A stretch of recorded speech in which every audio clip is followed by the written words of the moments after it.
Passport പുതുക്കാനും മക്കൾക്ക് പുതിയ passport എടുക്കാനും കഴിയാതെ വലിയ ബുദ്ധിമുട്ടിലായിരുന്നു യുഎഇയിലെ ഇന്ത്യൻ പ്രവാസികൾ. പാസ്പോർട്ട് സേവനം കോടതി കയറിയതായിരുന്നു പ്രശ്നം. ഇപ്പോൾ തൽക്കാലത്തേക്ക് ഒരു ആശ്വാസമായിട്ടുണ്ട്. പുതിയ സേവന കേന്ദ്രങ്ങൾ തുറന്നിരിക്കുന്നു. പക്ഷേ 3 മാസത്തേക്കാണ് ഇതിന് കാലാവധിയുള്ളത്. അത് കഴിഞ്ഞാൽ എന്താകുമെന്ന ആശങ്ക അപ്പോഴുമുണ്ട്. ഒരു മാസത്തോളമായി നിയമക്കുരുക്കിലായിരുന്നു യുഎഇയിലെ ഇന്ത്യൻ പാസ്പോർട്ട് സർവീസ്. ഏകദേശം 15 വർഷം മുമ്പാണ് വിദേശ രാജ്യങ്ങളിലെ ഇന്ത്യൻ എംബസികൾ പാസ്പോർട്ട്, വിസ, അറ്റസ്റ്റേഷൻ തുടങ്ങിയ കോൺസുലാർ സേവനങ്ങൾ സ്വകാര്യ കമ്പനിക്ക് പുറം ജോലി കരാർ നൽകാൻ തുടങ്ങിയത്. അന്നു മുതൽ BLS ഇന്റർനാഷണൽ എന്ന കമ്പനിക്കായിരുന്നു വിവിധ രാജ്യങ്ങളിൽ ഈ രംഗത്തെ മേൽക്കൈ. ഇതിനിടയ്ക്ക് വിദേശകാര്യ മന്ത്രാലയവും BLSഉം തമ്മിൽ ബന്ധം മോശമായി. 2 വർഷത്തേക്ക് വിദേശകാര്യ മന്ത്രാലയത്തിന്റെ ടെൻഡറുകളിൽ പങ്കെടുക്കുന്നതിന് മന്ത്രാലയം വിലക്കേർപ്പെടുത്തി. ഇത് ഡൽഹി ഹൈക്കോടതിയിൽ ചോദ്യം ചെയ്ത് BLS വിലക്ക് നീക്കിയെടുത്തു. ഇതിനുശേഷം നടന്ന ടെൻഡറിൽ കോഴിക്കോട് ആസ്ഥാനമായ അൽ ഹിന്ദ് ഗ്ലോബലിനാണ് യുഎഇയിലെ സേവന കേന്ദ്രങ്ങളുടെ നടത്തിപ്പിന് കരാർ ലഭിച്ചത്. ജൂലൈ 1-ന് അൽ ഹിന്ദിന്റെ കേന്ദ്രങ്ങൾ പ്രവർത്തനം തുടങ്ങാനിരിക്കെയാണ് ടെൻഡറിൽ പങ്കെടുത്ത ഇട്രാവ്ടെക്, വെറാസിസ് എന്നീ 2 കമ്പനികൾ ടെൻഡർ നടപടികളിലെ സുതാര്യതയെ ചോദ്യം ചെയ്ത് ഡൽഹി ഹൈക്കോടതിയെ സമീപിച്ചത്. വാദം കേട്ട കോടതി പുതിയ കരാർ നൽകിയ നടപടി റദ്ദാക്കി. ഇതോടെ യുഎഇയിലെ പാസ്പോർട്ട് സേവനവും അറ്റസ്റ്റേഷൻ, വിസ സേവനങ്ങളും പ്രതിസന്ധിയിലായി. സേവനം നൽകിയിരുന്ന BLSനെ ജൂൺ 25 മുതൽ ഒഴിവാക്കി എംബസിയും കോൺസുലേറ്റും താൽക്കാലികമായി സേവനം ഏറ്റെടുത്തിരുന്നു. 12 കേന്ദ്രങ്ങളിൽ നൽകിയിരുന്ന സേവനം 2 ഇടങ്ങളിലേക്ക് ചുരുങ്ങിയതോടെ എംബസിയിലെയും കോൺസുലേറ്റിലെയും പരിമിതമായ സൗകര്യങ്ങളിൽ ഈ വേനൽക്കാലത്ത് അപേക്ഷകർ ക്യൂ നിന്ന് വലഞ്ഞു. ഡൽഹി ഹൈക്കോടതിയുടെ വിധിക്കെതിരെ കേന്ദ്ര സർക്കാർ സുപ്രീം കോടതിയെ സമീപിച്ചു. 3 മാസത്തിനിടെ പുതിയ ടെൻഡർ വിളിക്കാൻ നിർദ്ദേശിച്ച സുപ്രീം കോടതി സേവനം തടസ്സപ്പെടാതിരിക്കാൻ എംബസി നിർദ്ദേശിക്കുന്നവർക്ക് സേവനം നൽകാൻ അനുമതി നൽകി.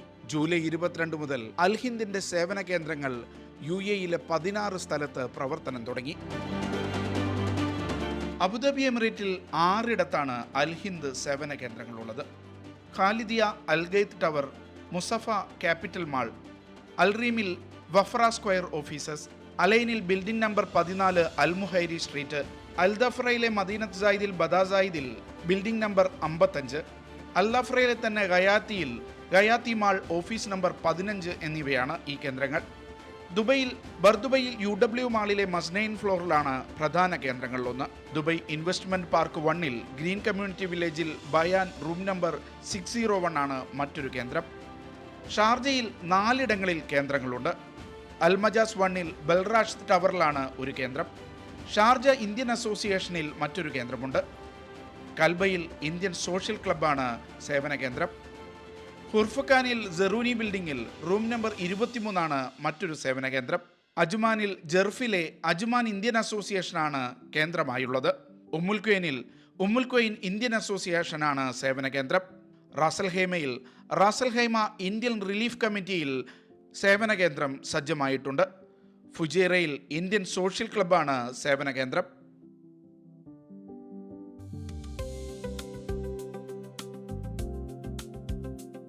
ഒരു മാസത്തോളം നീണ്ട അനിശ്ചിതത്വത്തിനൊടുവിലാണ് അൽ ഹിന്ദിന്റെ സേവന കേന്ദ്രങ്ങൾ യുഎഇയിൽ പ്രവർത്തനം ആരംഭിച്ചത്. ആദ്യ ദിവസം തന്നെ വലിയ തിരക്കാണ് അനുഭവപ്പെട്ടത്. 2000-ഓളം പേർക്ക് ആദ്യ ദിവസം അപ്പോയിന്റ്മെന്റ് നൽകി. ഒരു ദിവസം 8000 പേർക്ക് അപ്പോയിന്റ്മെന്റ് നൽകാനുള്ള സൗകര്യം 16 കേന്ദ്രങ്ങളിലായി ഉണ്ടെന്ന് അധികൃതർ പറയുന്നു.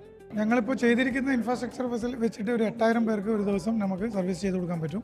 പക്ഷേ അത് എംബസിയാണ് തീരുമാനിക്കുന്നത് എത്ര പേർക്ക് ചെയ്യണം. അതിൻ്റെ ബാക്ക് എൻഡിൽ പാസ്പോർട്ട് പ്രിൻ്റൊക്കെ ചെയ്യണമല്ലോ, അവരുടെ സൗകര്യത്തിനനുസരിച്ചാണ്. ഇന്ന് ഓൾമോസ്റ്റ് 2000-ഓളം ആളുകൾ പല കേന്ദ്രങ്ങളിലായിട്ട് അപ്പോയിൻമെൻറ്റ് എടുത്തിട്ടുണ്ട്.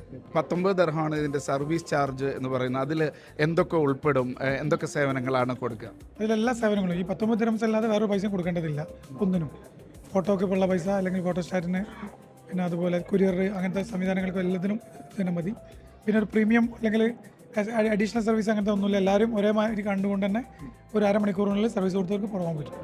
ഇപ്പോൾ ഇത് നമ്മളിപ്പോൾ ഉള്ളത് UW മാളിലെ കേന്ദ്രത്തിലാണ്.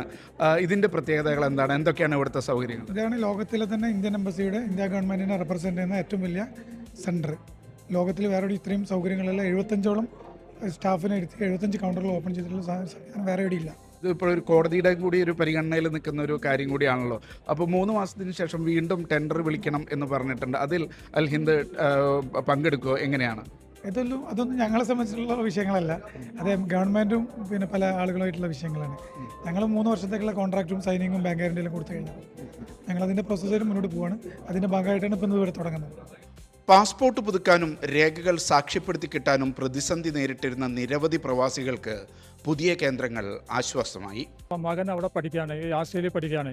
അപ്പോൾ അവനൊരു അഫിലിയേറ്റ് വേണ്ടി വന്നു. അപ്പോൾ അത് ഞാൻ 30-ാം തീയതി ടിക്കറ്റ് എടുത്തേക്കണം നാട്ടിൽ പോകാൻ. അപ്പോൾ അയക്കുമ്പോൾ ശരിയാക്കിയാൽ എനിക്ക് പോകാൻ പറ്റുള്ളൂ. അല്ലെങ്കിൽ പിന്നെ ടിക്കറ്റ് ക്യാൻസൽ ചെയ്യണം. അങ്ങനെ ഒരു ടെൻഷനിലിരിക്കുകയായിരുന്നു. ഇതിപ്പോൾ ഇങ്ങനെ ശരിയായിട്ട് വളരെ ഹാപ്പിയാണ്. കാരണം ഇന്നിപ്പോൾ ഇത് ശരിയായി കിട്ടിയ ഇന്ന് തന്നെ കിട്ടായിരിക്കും വിചാരിക്കുന്നു. നാട്ടിൽ അർജൻറ്റായിട്ട് പോകേണ്ട കാര്യമുണ്ട്. അപ്പം അതിൻ്റെ പേരിലാണ്. അപ്പം വിസയ്ക്ക് കൊടുത്തപ്പോഴാണ് അറിയണത് 6 മാസത്തെ കാലാവധി പാസ്പോർട്ടിന് വേണമെന്നുള്ളത്. പക്ഷെ അത് അറിഞ്ഞിട്ടുണ്ടായിരുന്നില്ല. ബർദുബയിലെ ഏറ്റവും വലിയ പാസ്പോർട്ട് സേവന കേന്ദ്രത്തിലേക്ക് എത്തുന്നവർക്ക് വാഹനം നിർത്തിയിടാനും പ്രാഥമിക ആവശ്യങ്ങൾ നിർവഹിക്കാനും മാളിൽ സൗകര്യമുണ്ടാകുമെന്ന് UW മാൾ അധികൃതർ പറഞ്ഞു. നമ്മൾക്ക് 250 കാർ പാർക്കിംഗ് ഉണ്ട്. ഇപ്പോൾ നമ്മൾ കറൻ്റ്ലി അത് 2 hours നമ്മൾ ഫ്രീ ആയിട്ടാണ് വെച്ചിരിക്കുന്നത്. അതുമാത്രമല്ല, ഈ ഒരു സെൻറ്റർ എന്ന് പറഞ്ഞാൽ ഷാർജയ്ക്കും DIPക്കും ഇടയിലുള്ള ഒരേ ഒരു സെൻറ്ററാണ്. അതുകൊണ്ട് നമ്മൾ വിചാരിക്കുന്നത് ദുബായിലുള്ള ഒരു 22 to 25 lakhs of Indians will depend on this services, this centre. ഒരു 3ഓളം മെട്രോ സ്റ്റേഷൻസ് വളരെ നിയർ ബൈ ആണ്, വാക്കബിൾ ഡിസ്റ്റൻസിലാണ്. പുതിയ സേവന കേന്ദ്രങ്ങൾ സജീവമായതോടെ പാസ്പോർട്ട്, വിസ, അറ്റസ്റ്റേഷൻ അപേക്ഷകൾ നേരിട്ട് സ്വീകരിക്കുന്നത് അബുദാബിയിലെ ഇന്ത്യൻ എംബസിയും ദുബൈയിലെ ഇന്ത്യൻ കോൺസുലേറ്റും നിർത്തിവെച്ചു. കോൺസുലാർ സേവ UAE.com എന്ന വെബ്സൈറ്റ് വഴി അപ്പോയിൻമെൻ്റ് എടുത്താണ് സേവന കേന്ദ്രത്തിലേക്ക് എത്തേണ്ടത്. തൽക്കാൽ പാസ്പോർട്ട്, നവജാതർക്കുള്ള പാസ്പോർട്ട്, 60 പിന്നിട്ടവരുടെ പാസ്പോർട്ട് എന്നിവയ്ക്ക് മുൻകൂർ അപ്പോയിൻമെൻ്റ് ആവശ്യമില്ല.